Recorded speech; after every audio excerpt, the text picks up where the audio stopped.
Good morning. This is Rahul Sharma, Vedic practitioner from Chicago. Today I will be republishing video number 20th on the Namkaran Sanskar or the naming ceremony in the new format. The content has been read and narrated from Gurudev Pandit Shriram Sharma Acharya, Mata Bhagavati Devi Sharma's books Karamkand Bhaskar and Wangmay on Shodas Sanskar Vivechan. The naming ceremony of Namkaran Sanskar, if you have read Dale Carnegie book, How to Win Friends and Influence People, you will understand the importance that the sound of your own name is the most important thing someone want to hear in their lifetime. Understanding that importance, every human soul is definitely hungry for the recognition for their emotional and psychological growth. That's why name with recognition is very important. The purpose of naming ceremony is to fulfill this human desire and psychological need to have a meaningful and auspicious name which influence their personality and their life path. And it is believed to shape the character and the destiny of the person with overall development based on their name. There are various rituals part of this Vedic culture, and it is recommended to have the Namkaran ceremony done on the 11th or 12th day after the birth. But in US and other country, the name must be declared before the child is taken away from hospital. So I will encourage to have the naming ceremony immediately after the baby shower, or you can merge at the same time, or you can wait until you are aware about the sex, male or female, and then you can have the naming ceremony before the birth. Or you can have two names for male and female, and then you can have naming ceremony. So either way, you can be creative in your own idea, but you got the point.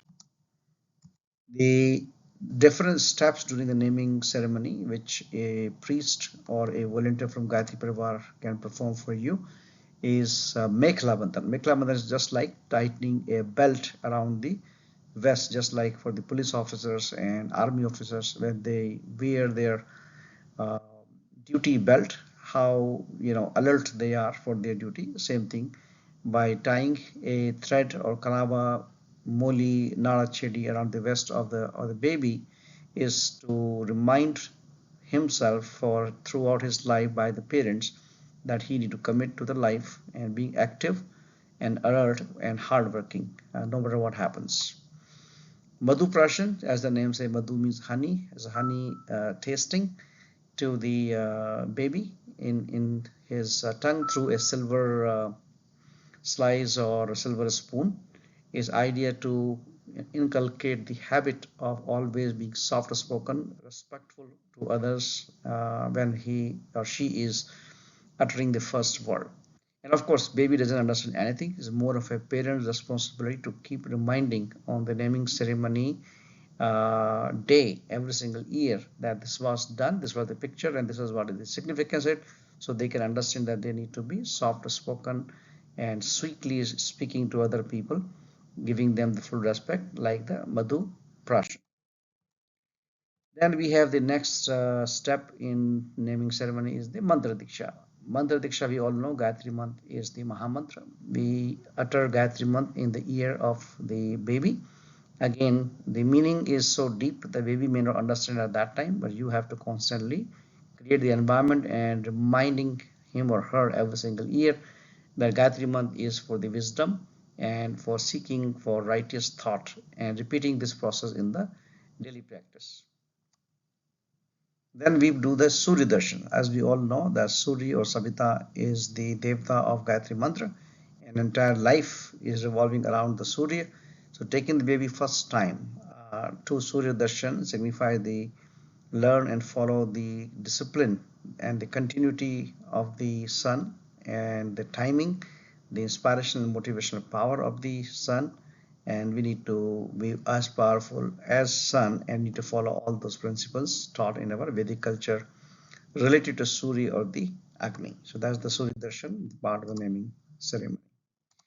And then we do Prithvi Puja. As we all know that we are consist of five elements which come from the earth in the ether, water. So we definitely worship Prithvi as a mother, and significance of thanking the Mother Earth for all the elements to give and sustain our life. And we must do everything to protect our motherland, environment, and other species.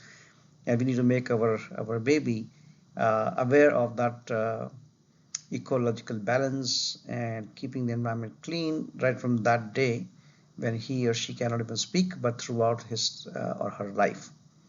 At like Earth, we should also become forgetful for others' mistake and love them unconditionally. So those kind of habits we want to inculcate in our baby. Then we have exchange hands, which is pratyavartan. That means the baby is handed over from the mother to father to grandparents, then cousins, and the respective members of the society, and then back to mother.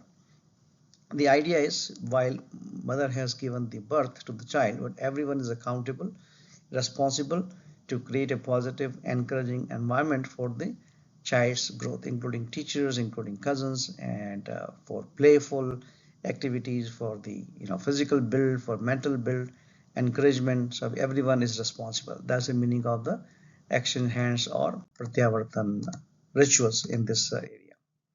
Then officially we announce the name or display the name.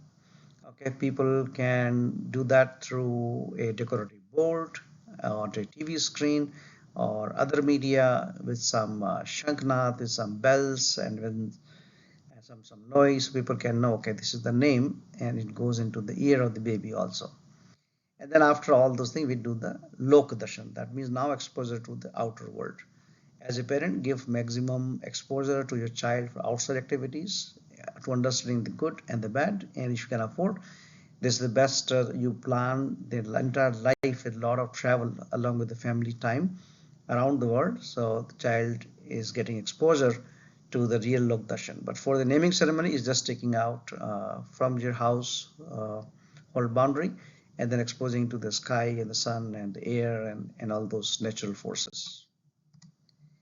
So some of the action item, as I mentioned, understand and remember the true significance of all the ritual. This is more for you as a parents and the society member than a baby can understand himself. Have a very thoughtful, meaningful, inspiring name which can give a pride to the child. Don't try to cut short the name. Don't try to make a nickname which throughout his adult life or post-marriage life he will be feeling shy of.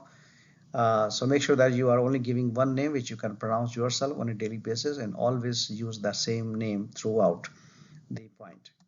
Good time or bad time. And then on your responsibility as a parent to teach repetitively about the discipline, honesty, hardworking, soft-spoken, healthy, brilliance, etc. as performed in each ritual. And as I explained the meaning of each of the rituals. So you have to constantly remind, have nice pictures, videos of explanation so child can also start watching himself, herself when he or she grows.